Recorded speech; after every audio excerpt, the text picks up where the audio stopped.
Assalamualaikum warahmatullahi wabarakatuh.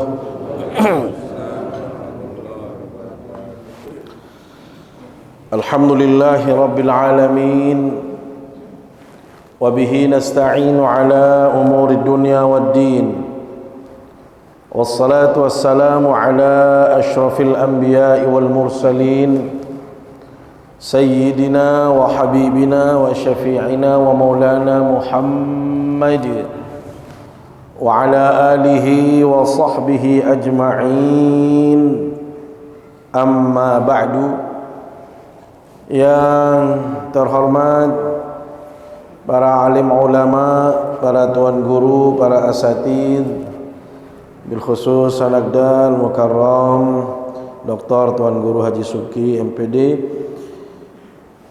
yang kami hormati segenap pengurus masjid, mami-mami, bapak-bapak, singkatnya hadirin hadirat jamaah pengajian yang dimuliakan Allah Subhanahu wa taala. Mengawali kajian kita pada malam hari yang penuh berkah ini, mari kita sama-sama memanjatkan puji syukur kehadirat Allah Subhanahu wa taala. Karena dipastikan semua yang hadir di majlis yang mulia ini mendapatkan begitu banyak kenikmatan dari Allah Subhanahu wa taala. Tidak ada makhluk Allah, apalagi manusia, yang tidak mendapatkan karunia Allah, yang tidak mendapatkan nikmat dari Allah Subhanahu wa taala. Innallaha ladzu fadlin 'alan nas walakinna aktsaran nasi la yashkurun. Sesungguhnya Allah memberikan karunia, memberikan anugerah, memberikan nikmat kepada manusia. Tetapi kebanyakan di antara manusia itu, kata Allah Subhanahu wa taala, tidak pandai bersyukur atas segala nikmat dan karunia Allah Subhanahu wa taala. Maka mudah-mudahan kita yang hadir di majelis yang mulia ini tergolong sebagai hamba Allah yang selalu bersyukur, orang yang pandai bersyukur, sehingga bila mana kita terus mensyukuri segala nikmat dan karunia-Nya, maka Allah akan menjaga kita, Allah akan meridai kita, Allah akan menjaga, memelihara kita, Allah juga akan memberikan pahala kepada kita semua. Dan yang paling penting lagi adalah Allah berkenan menambahkan nikmat-nikmat lainnya dalam kehidupan kita semua. Amin ya rabbal alamin. Salawat serta salam selalu kita sampaikan ke hadapan baginda Rasulullah sallallahu alaihi wasallam.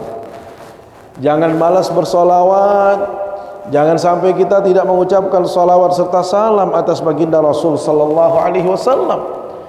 Karena salawat atas baginda Nabi sallallahu alaihi wasallam adalah menjadi wasilah kita untuk dekat dengan Rasulullah sallallahu alaihi wasallam, untuk bisa mendapatkan kemuliaan di sisi baginda Nabi sallallahu alaihi wasallam, agar semua aktivitas kita, cita-cita kita, niat-niat kita semuanya akan dimudahkan, dikabulkan oleh Allah Subhanahu wa taala, serta dosa-dosa yang kita perbuat pun akan diampunkan oleh Allah Subhanahu wa taala dengan kita memperbanyak salawat serta salam atas baginda Rasulullah sallallahu alaihi wasallam. Bapak Ibu jamaah yang dimuliakan Allah Subhanahu wa taala, saat ini kita akan melanjutkan kajian di hadis yang ke-10 dari sunnah-sunnah Rasulullah sallallahu alaihi wasallam yang beliau ajarkan kepada kita semua. Hadis ini diriwayatkan dari Ibnu Abbas radhiyallahu anhu, qama fina Rasulullah sallallahu alaihi wasallam bimau'izatin. Dari Ibnu Abbas radhiyallahu anhu disebutkan bahwasanya Rasul sallallahu alaihi wasallam berdiri di hadapan kami seraya berceramah, seraya memberikan nasihat-nasihat. Dari sini sebenarnya kita mendapatkan bahwasanya pengajian itu hanya istilah kita. Ceramah itu adalah cara Rasul sallallahu alaihi wasallam. Sehingga kita tahu bahwasanya ceramahnya baginda Nabi itu itu ada dua. Ada ceramah yang rutin yang kita sebut dengan khutbah ratibah. Jadi khutbah yang memang selalu beliau sampaikan dalam waktu-waktu yang sudah memang ditentukan, seperti hari Jumat, khutbah Jumat, khutbah hari raya, khutbah istisqa, khutbah khusuf dan lain sebagainya. Ini adalah khutbah yang memang rutin beliau hadirkan. Jadi seperti layaknya kita, alhamdulillah, kalau ada hari raya ya kita berceramah, setiap hari Jumat kita juga berkhutbah. Ini yang disebut dengan khutbah ratibah. Ada yang disebut dengan khutbah aridah. Jadi khutbah aridah itu kata ulama adalah khutbah yang memang disampaikan karena memang ada kebutuhan-kebutuhan tertentu, ada kondisi-kondisi tertentu, ada peristiwa-peristiwa tertentu, sehingga kalau memang ada sesuatu yang penting disampaikan, beliau sampaikan. Kalau memang ada masalah-masalah yang memang harus disampaikan, beliau sampaikan. Kalau memang ada kegiatan-kegiatan, beliau sampaikan. Inilah kira-kira yang kita adopsi. Kalau di masjid kita ini misalnya ada istilah PHBI ya, peringatan Hari Besar Islam. Sebenarnya itu adalah ceramah-ceramah eksidental yang tidak terjadwal secara rutin. Makanya sebenarnya kalau ada orang mempermasalahkan kok ceramah Mi'raj, ceramah nuzul Quran kok diadakan, inilah sebenarnya alasannya Allah. Ya, Rasul sendiri yang melakukannya. Jadi ada yang memang rutin, itu terjadwal. Dalam artian terjadwal itu adalah karena memang sudah memang ada khutbahnya, seperti khutbah Jumat, ya, hari raya dan lain sebagainya. Dan ada memang ceramah-ceramah atau khutbah-khutbah yang disampaikan dalam konteks tertentu, dalam peristiwa-peristiwa tertentu, dalam kegiatan-kegiatan tertentu seperti ini, ya. Jadi beliau juga membuka kajian-kajian halakoh-halakoh seperti di masjid-masjid atau mungkin di mimbar-mimbar. Nah, beliau kalau ada masalah tertentu biasanya beliau berdiri cara khutbahnya. Termasuk ini dalam hadis disebutkan bahwasanya qama fina Rasulullah SAW. Beliau langsung berdiri. Untuk apa? Bimau'izatin, untuk memberikan ceramah, untuk memberikan nasihat-nasihat.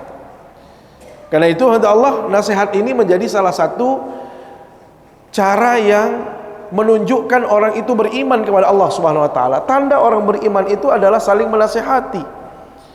Makanya disebutkan dalam surat Al-Asr, ya, wa tawasau bil haqqi wa tawasau bis sabr.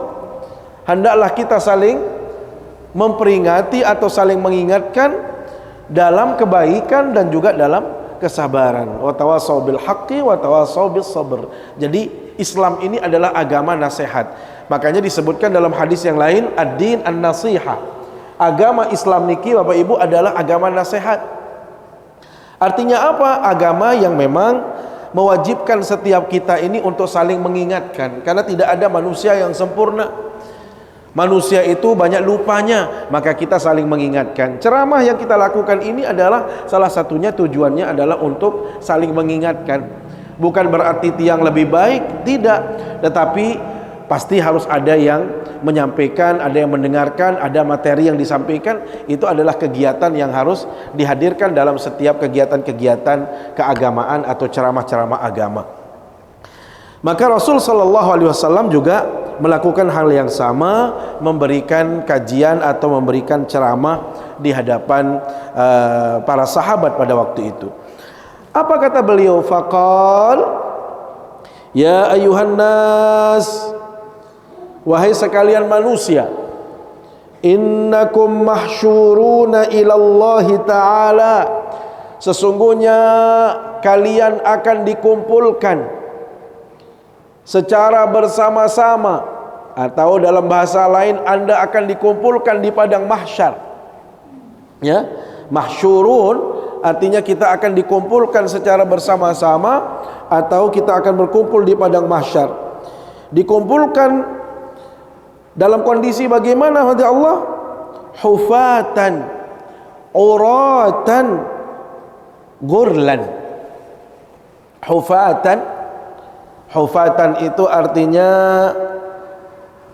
tidak menggunakan alas kaki, tidak menggunakan sandal, tidak ada alas yang kita pakai. Jadi besok di hari kiamat itu Bapak Ibu kita dikumpulkan dalam keadaan tanpa alas kaki. Jadi bagaimanapun kondisi alas kaki kita saat ini, berapapun mahalnya, ya, berapapun dan apapun merek yang kita pakai, besok tidak akan dipakai pada saat kita berkumpul di padang mahsyar. Uratan itu artinya tidak menggunakan pakaian sehelai pun.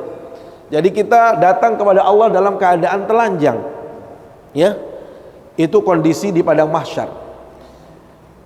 Sayyidah Aisyah radhiyallahu anha pada saat beliau mendengar hadis ini, maka beliau nyeletuk, beliau komentar, ya Rasul, ayara ba'duna ba'dan, berarti kita nanti akan saling melihat ya Rasul.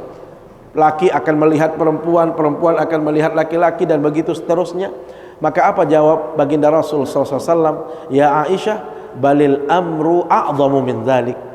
Urusan pada waktu itu jauh lebih dahsyat dan mengerikan Aisyah, sehingga orang itu tidak ada lagi niatan sedikit pun untuk saling melihat, itu sudah tidak ada, ya.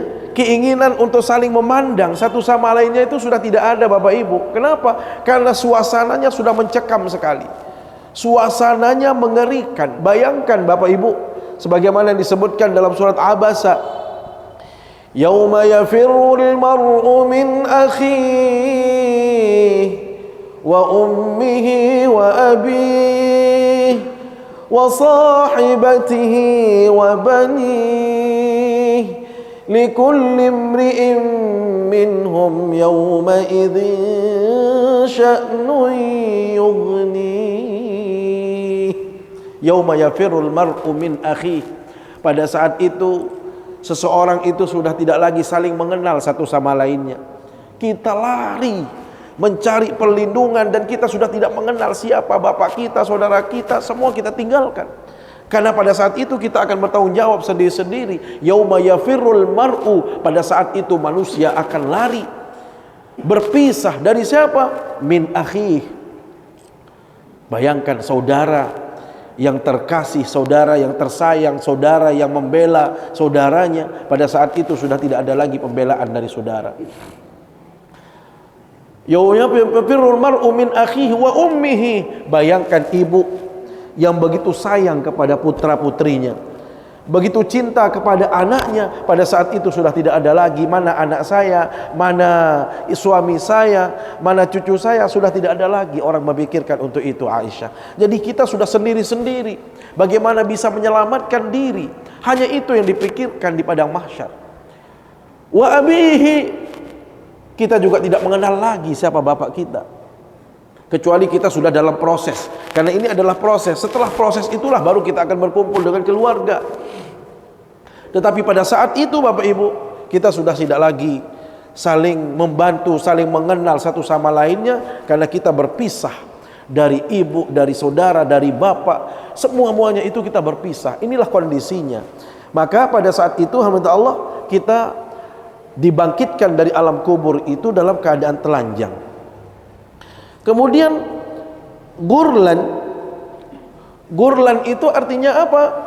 Gurlan itu dalam kondisi tidak lagi dihitan, belum disunat. Kenapa? Karena di dalam Al-Quran disebutkan kama bada'na awwala khalqin, ya, kama bada'na awwala khalqin nu'iduhu, sehingga kami akan menjadikan manusia pada waktu itu seperti baru kami ciptakan kembali. Jadi kondisi kita di padang mahsyar itu Bapak Ibu adalah seperti kita baru lahir, seperti baru kita diciptakan. Ibu-ibu yang sering melahirkan, jika sang anak piran berbe kondisi anak kamu, ibu kadu kelambi, kanak lamun lahir berkelambi, kanak lemin lahir bersepatu, nara. Karena agama lahir wa bersunat apa ndek? Ndek. Inilah awal penciptaan manusia. Makanya Allah mengatakan, saya akan ulangi posisi Anda seperti dulu.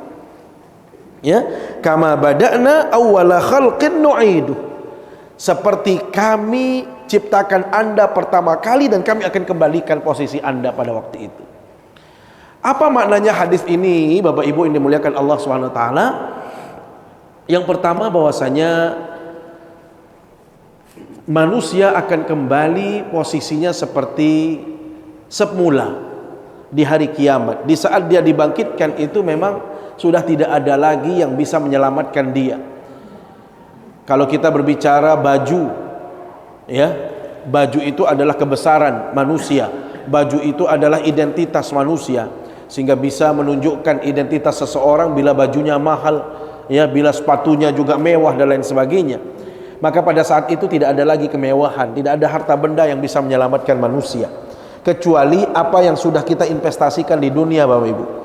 Jadi silahkan kalau kita mau jadi orang kaya, tidak ada batasannya dalam Islam. Jadilah kita orang kaya sekaya-kayanya, tetapi ingat bahwasanya keselamatan kita di akhirat sangat ditentukan oleh apa yang kita lakukan pada saat kita di dunia.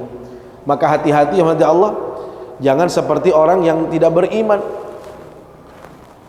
Ya, kalau orang yang beriman itu pasti dia meyakini bahwasanya dalam hartanya itu ada hak Allah, ada kewajiban-kewajiban yang dia harus lakukan dengan hartanya, dan dia juga harus benar-benar bisa peduli dengan sesama dalam kehidupan ini. Ini yang harus dihadirkan, sehingga besok di hari kiamat, Bapak Ibu, orang sudah tidak ada lagi bersepatu, tidak lagi orang berpakaian apapun bentuknya, itu sudah tidak ada. Jadi kondisi kita itu adalah seperti kita diciptakan pertama kali dalam keadaan tidak membawa apa-apa. Ini menunjukkan bahwasanya jangan sampai manusia itu menjadi orang yang sombong dalam kehidupannya. Bapak Ibu, apapun status kita, apapun jabatan kita saat ini, bagaimanapun kekayaan kita, itu hanya titipan dari Allah Subhanahu wa taala, sehingga jangan sampai hal-hal yang kita sebutkan tadi menjadikan kita gelap mata, menjadikan kita sombong dan lain sebagainya, ya. Karena bagaimanapun semua itu tidak akan kita bawa di hari akhirat kelak, kecuali yang sering kita sebutkan, Bapak Ibu, bahwasanya yatsba'ul mayyita thalathah. Orang yang meninggal itu akan diiringi oleh 3 hal. Jadi 3 perkara inilah yang akan mengantarkan kita sampai ke kuburan kita. Mana yang 3? Kata Rasul sallallahu alaihi wasallam, yang pertama adalah ahluhu,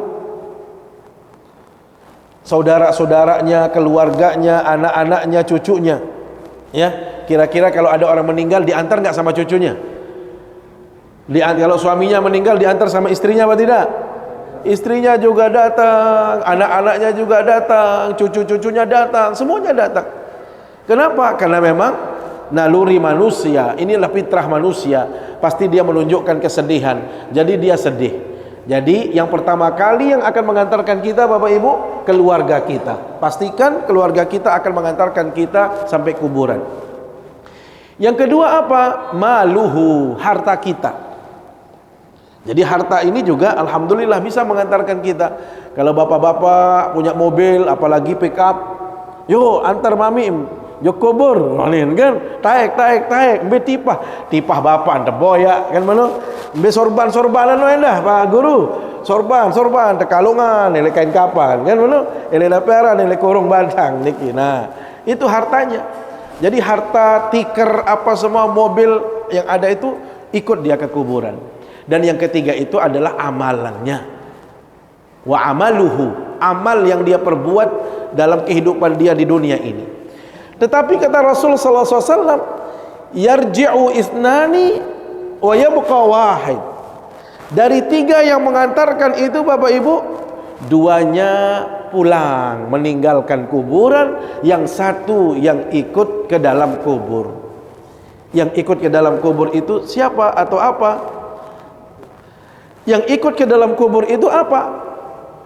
Apa yang ikut ke dalam kubur?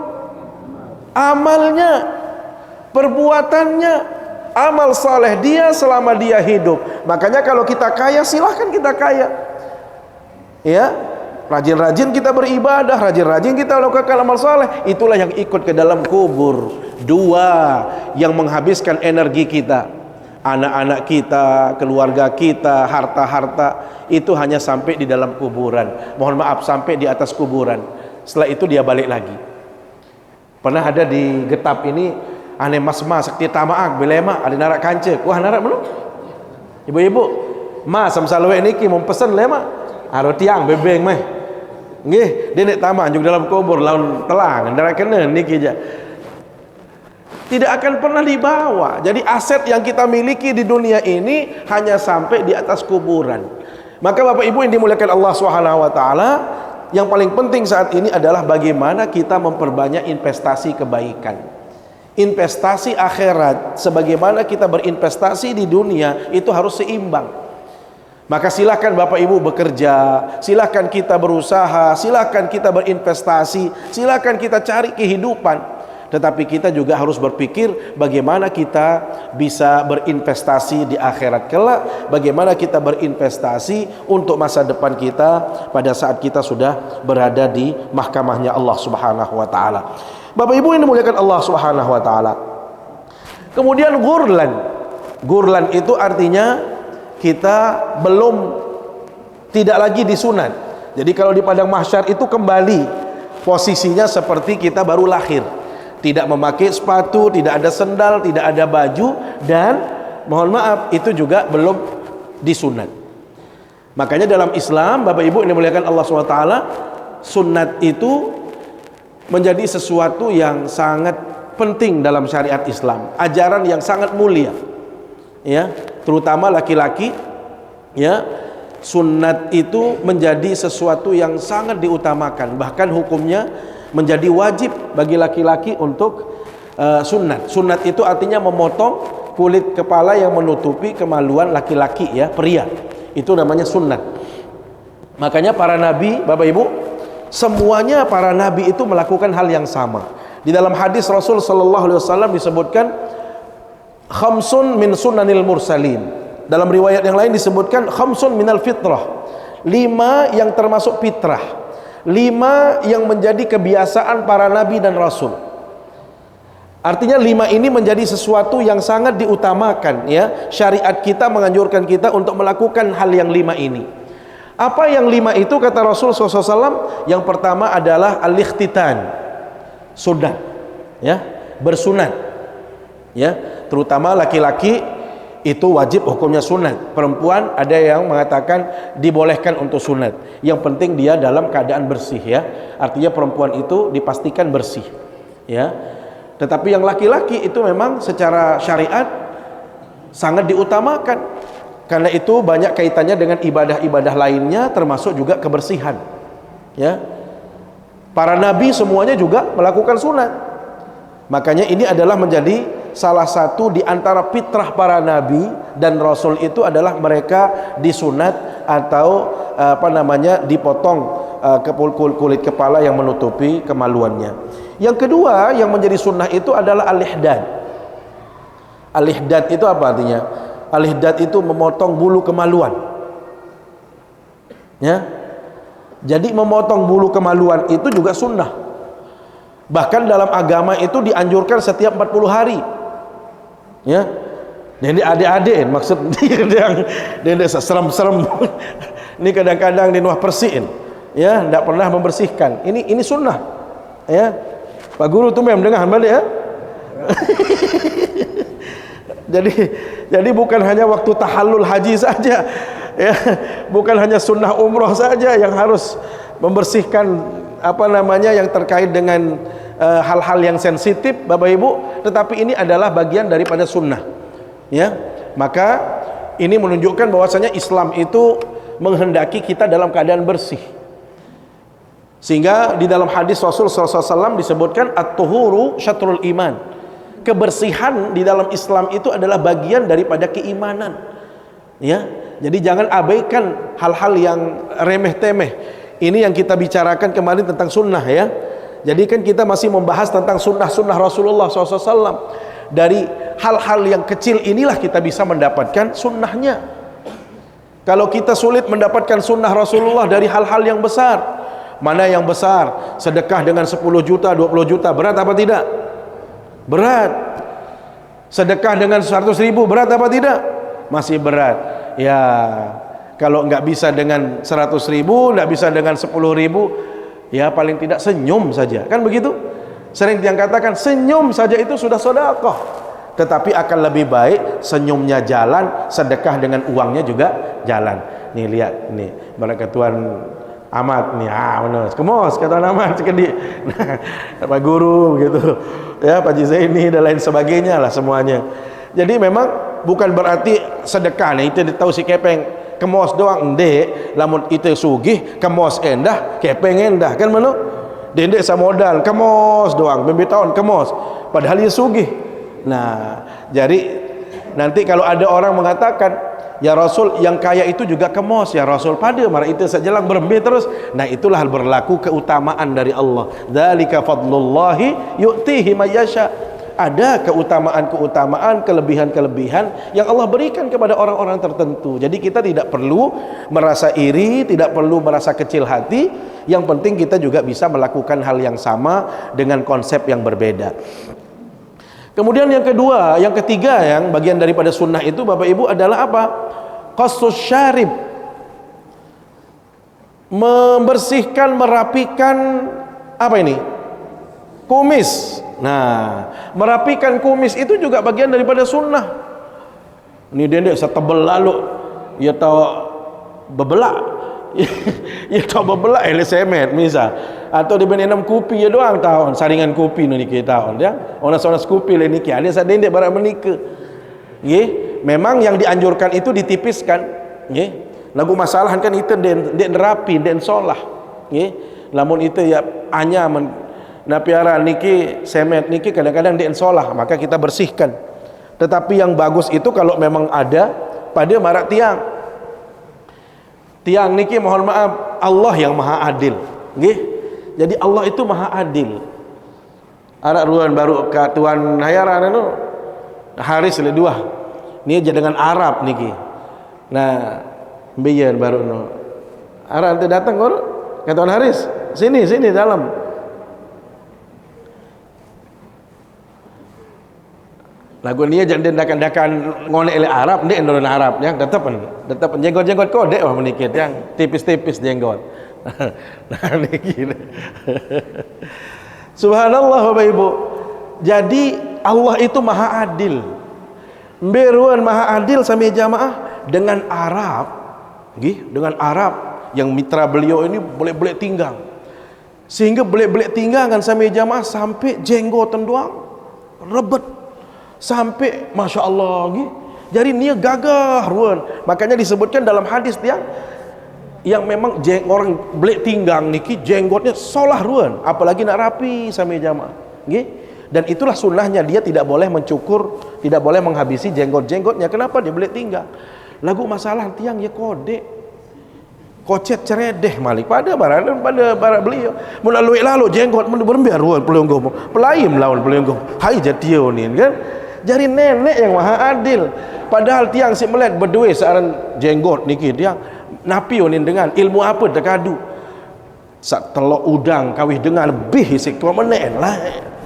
Mau terus napi arah niki rumput gajah pira rumput gajah habis tua menen sampai sida dia lagu ni milih sampai jamaah. Kenapa? Allah maha adil. Sida Zainuri ya kocet ceredeh bahasa nenek ane mentia wah rua mana lamun ya belu lalu jenggot lawan dia cocok. Jadi Allah yang memantaskan itu dia. Jadi dia pihak-pihak. Jadi enggak anu haruan niki dia. Niki bebu ketulah ke niki dia hang sekedik niki. Pada marah beliau niki. Subhanallah. Jadi qassus syarib dalam hadisnya niki artinya membersihkan kumis kita supaya rapi sami jamaah. Jadi Islam itu adalah agama yang menghendaki kerapian. Makanya disebutkan bahwasanya innallaha jamilun yuhibbul jamal. Sesungguhnya Allah itu indah dan menyukai keindahan. Ya gawen tiang pelunggum sami mohon maaf seringkali tiang sampaikan di majelis dikit ya, Islam itu identik dengan harum-haruman. Islam identik dengan keindahan. Ya gawen baginda Nabi sallallahu alaihi wasallam ini Aisyah radhiyallahu anha berbahasa setiap kali baginda Nabi keluar untuk acara dan pulang pasti beliau membawa parfum. Jadi oleh-oleh parfum. Ndek apa yang ngending parfum Pak Kaling. Ndek apa ketua dan dah badai tek dia kerja Pak Kaling oleh Madinah, masya-Allah. Di Mekah Pak Guru masih paden tajuk Mekah Pak Guru ni ndek kan ngending kan. Jadi memang baginda Nabi itu selalu menghadiahi istri-istri beliau Nabi parfum. Makanya min sunanil mursalin itu adalah at-ta'attur. Salah satu di antara sekian banyak sunnah-sunnah niki adalah menggunakan harum-haruman, menggunakan wewangian, Bapak Ibu. Sehingga Islam ini, mohon maaf, Islam ini sangat menjaga kebersihan. Sampai orang kalau baru selesai makan misalnya, apalagi di situ bawang putih, bawang merah yang menjadi santapan kita, Rasul sallallahu alaihi wasallam sampai ia bahasa, man akala basalan aw thauman fala yaqrabanna musallana. Barang siapa yang baru selesai makan bawang putih atau bawang merah. Tetapi sebenarnya yang fasih untuk menjelaskan itu sebenarnya beliau nih. Ya, beliau yang ahlinya. Kenapa? Karena lamun itu sebenarnya bawang itu niki ndek sak sogo lambun. Pertama bawang itu ya kocek-kocek ceredeh. Wah kode-kode malik kan tegoreng lebih tanda goreng, sehingga padahal bawang niki ya pun solah lamun dekakan kata no jawab ini dendek goreng kan napi arah niki bawang niki ele Arab niki bawang Bombay niki nih Tuan Guru Subki niki kalau kita makan sama beliau tidak pernah yang namanya orang Arab itu memasak bawang Bombay niki, bahkan itu menjadi camilan lalapan. Ya gawean sehat dengan Arab. Itu ditinik sehat. Wah bawang kode malik ente gerungan yang sampai kering. Wah bi apa-apa. Mu itu terjual bawang goreng. Di narak nih kita. Jadi memang kita coba perlu juga mengadopsi beberapa model-model Arab yang memang kalau itu bagus, nggih, perlu kita ambil gitu. Nah, makanya Rasul SAW ya basir, kalau Anda baru selesai makan, terutama bawang putih, bawang merah, dendek berapa masjid dulu. Kenapa? Karena itu akan menghadirkan bau buruk. Itu akan menghadirkan bau yang tidak sedap bagi sesama. Apalagi tiang pelunggum sami sagira ngerokok, mohon maaf. Ndek kapet tiang anti rokok, lagu tiang ya atur. Lamun ngerokok harus siap sikat gigi. Berembe kena selesai ngerokok yang sembahyang sikat gigi dulu. Karena ini dikiaskan. Ini kiasnya apa? Kiasnya adalah bawang. Bawang itu mengeluarkan bau yang tidak sedap. Maka rokok juga demikian. Hal yang sama dengan pete, jengkol dan sejenisnya. Nggih? Apalagi dengan saya mohon maaf, lalu sembahyang ujuk masjid sulan ngerokok. Sulan saanti kamat tuh tahun dia. Demen kamat saya Allahu Akbar, la ilaha. Terakhir saya sedot, tuh mun matiin tuh di tembok masjid matiin. Mun langsung tamu juk masjid, ya Allah. Adabnya yang kurang, mohon maaf, etikanya yang kurang. Padahal ini kan ada sesuatu yang kurang baik yang kita lakukan tadi. Idealnya adalah dia harus mencuci mulutnya terlebih dahulu, atau paling tidak dia harus siwak. Itu harus dihadirkan. Supaya apa? Untuk mendapatkan sunnah tadi. Nah, kemudian yang sunnah itu juga apa? Qat'ul adhafir, memotong kuku. Jadi jangan sampai kuku ini kotor gitu ya. Apalagi sampai tidak pernah dipotong sama sekali. Ya, syukur-syukur kalau memang bisa menunggu hari Jumat, tetapi tergantung kapan panjangnya lah. Tidak mesti harus menunggu hari Jumat. Kalau memang dianggap kotor, apalagi itu panjang, maka idealnya adalah tiang pelunggum sami membersihkan. Kemudian yang kelima itu diantara sunnah daripada para nabi itu adalah nibtul ibti. Jadi tiang pelunggum sami harus membersihkan ketiak. Keleleh tiang pelunggum sami harus dibersihkan. Ibu-ibu, gila bersih keleleh kan? La ilaha illallah. Wah bersih keleleh sama mama. Wadin kan jauh nih. Atau saling persian entan, saling cabutan. Yang paling baik, yang paling bagus nih kita cabut, nggih. Karena nibtul itu artinya dicabut, yang bukan dipotong, nggih. Jadi dicabut. Kecuali memang kalau sakit sekali dan lain sebagainya, maka mungkin bisa ditipiskan begitu. Karena memang ini adalah bagian daripada sunnah. Nggih, kembali yang katakan Rasul sallallahu alaihi wasallam itu sangat perhatian. Sampai Bapak Ibu mohon maaf, di dalam beberapa riwayat dijelaskan di saat beliau berdoa atau di saat beliau minum, ya. Karena memang bajunya baginda Nabi SAW tidak sama dengan kita, mohon maaf, tidak seperti kita. Konon dalam riwayat dijelaskan beliau itu seperti menggunakan pakaian ihram. Jadi pakaian-pakaian Arab itu cara-cara dengan Arab lah niki dia, yang bertali-tali barak meniki ya. Nggih, kemudian pakai imamah dan lain sebagainya. Sehingga ada di saat beliau berdoa, kana sallallahu alaihi wasallam yarfa'u yadayhi hatta yura bayadha ibtihi. Disebutkan dalam hadis itu sampai kelihatan beliau saking tinggi mengangkat kedua tangannya sampai terlihat ketiak beliau putih. Anden ya anyam bulun ja uli bedeng lah jari kan yang terbasa ngelihat hadis niki penggitan bedeng. Tapi beliau justru putih kelihatan. Ini menunjukkan bahwasanya memang bulu ketiak beliau itu dipotong atau dicabut. Dan ini bagian daripada sunnah. Ya, jarang kita sampaikan pengajian-pengajian seperti ini Bapak Ibu, tetapi ini adalah bagian daripada sunnah. Coba ingat misal 5 baru? Misal 5 coba. Cara jadi oleh-oleh, mbare oleh. Saya datang ke senina, ada sak baring bercerita bare, atau saya datang sama aman doang cerita senina nilai balik. Misal pertama baru. Ya, lupa salah. Sak pertama al-ikhtitan. Nggih. Jadi seseorang itu harus berkhitan, itu sunnah. Yang kedua adalah al-ihdad. Nggih, al-istihdad itu adalah memotong bulu kemaluan. Yang ketiga qassu asy-syarib. Qassu syarib itu artinya membersihkan atau merapikan kumis. Kemudian yang keempat itu adalah qat'u al-adhafir atau az-zufr. Ya, memotong kuku, Bapak Ibu ya, memotong kuku. Yang kelima itu adalah memotong apa? Apa? Bulun kelelek. Iya, jadi perlu niki yang. Jadi bulun kelelek niki perlu dirapikan, dibersihkan. Nggih, termasuk ya tadi ya menggunakan parfum dan lain sebagainya. Ini hamba Allah yang memang perlu kita ketahui supaya walaupun kecil maratur tiang sajulu nggih dia tahu jagawe sa berat-berat mana-mana sak kodek-kodek sak ringan-ringan sak bau sid gawe. Nah, karena ini sudah mau azan Bapak Ibu, ini semeton tiang. Ini namanya Pak Haji Abdul Haris. Nggih. Jadi beliau yang saya ceritakan pada 2 minggu yang lalu.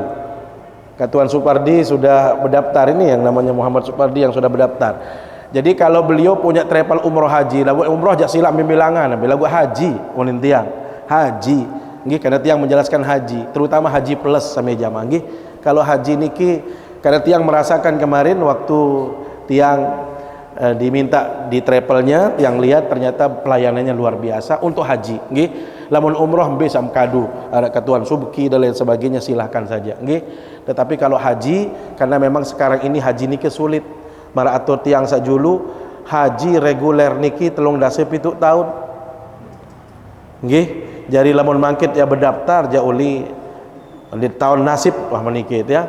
Musa kedua lamun ya kawih purada ya mahal. Mu belum tentu berangkat. Kemudian sak keteluan andin haji sak jamak-jamak cara lahir niki wang kanara. Niki sanak tiang Pak Kaling sudah mengalami. Beliau juga lumayan bayarnya itu. Artinya kondisi saat ini memang Saudi ini sangat ketat sekali. Semuanya pakai yang namanya nusuk. Maka yang sangat ideal niki Bapak Ibu adalah kita berikhtiar lewat ONH Plus. Dan kita jangan berpikir oh biayanya lebih mahal, tidak. Sepadan dengan fasilitas dan kembali bahwasanya Allah yang Maha Kaya, bukan kita Bapak Ibu. Nggih, kalau Allah yang berkehendak maka tidak ada yang sulit bagi kita. Allah yang akan memudahkan jalannya. Dan itu masa antriannya mungkin hanya 5 sampai 6 tahun ya katuannya. 5 sampai 6 tahun. Jadi kalau itu yang bisa kita ikhtiarkan maka lebih selamat, lebih aman, lebih nyaman, dan biayanya juga hanya sekitar 16.000 nggih 16.000 sekitar 200-an juta, dan itu sepadan sebenarnya tiang nggih, mirip-mirip dengan ibadah haji yang ini. Saya pikir demikian Bapak Ibu yang dimuliakan Allah SWT nggih yang dapat kami sampaikan. Kalau mau dicicil ada DP 2.500.000 terus bisa. Nah, kata beliau kalau DP juga bisa. DP hanya 2.500.000 untuk mengikat saja, untuk mengambil porsi. Artinya lebih lunak lagi, dengan 2.500.000 ada porsi yang kita dapatkan. Jadi yang hadirkan beliau ini karena memang pengalaman kemarin itu Pak Guru, kaitannya dengan pengalaman kita waktu haji, supaya kebetulan Kak Tuan Supardi sudah daftar juga, jadi ya sudah bergabung bareng-bareng, kira-kira begitu. Oke, saya pikir demikian Bapak Ibu. Kalau memang nanti suatu saat ada niat, ada beliau di kantor sama tim-timnya juga ada. Oke, terima kasih atas segala perhatian. Mohon maaf bila ada yang kurang berkenan. Mari kita akhiri dengan berdoa bermunajat kepada Allah Subhanahu wa taala. A'udzubillahi minasyaitonirrajim. Bismillahirrahmanirrahim. Alhamdulillahirabbil alamin, hamdan yuwafi ni'amahu wa yukafi'u mazidah. Ya Rabbana walakal hamdu kama yanbaghi li jalali wajhikal karim wa 'azimi sultanik. Allahumma salli ala sayyidina Muhammad wa sallim wa radiyallahu ta'ala an kulli sahabati Rasulillahi ajma'in. Allahumma la tada' lana fi majlisina hadha dhanban illa ghafartah, wa la hamman illa farajtah, wa la karban illa kashafta, wa la dhallan illa hadaita, wa la musafiran illa sallamta, wa la mayyitan illa rahimta, wa la maridan illa shafaita, wa la hajatan min hawaijid dunya wal akhirah illa qadaitaha wa yassartaha ya rabbal alamin. Allahumma rabbana zalamna anfusana wa illam taghfir lana wa tarhamna lanakunanna minal khasirin. Rabbana hab lana min azwajina wa dhurriyyatina qurrata a'yun waj'alna lil muttaqina imama. Rabbana atina fid dunya hasanah wa fil akhirati hasanah wa qina adzaban nar. Wa sallallahu ala sayyidina Muhammad wa ala alihi wa sahbihi wa baraka wa sallam. Subhana rabbika rabbil izzati amma yasifun wa salamun ala al mursalin walhamdulillahi rabbil alamin. Subhanakallahumma wa bihamdika asyhadu an la ilaha illa anta astaghfiruka wa atubu ilaik. Wassalamualaikum warahmatullahi wabarakatuh.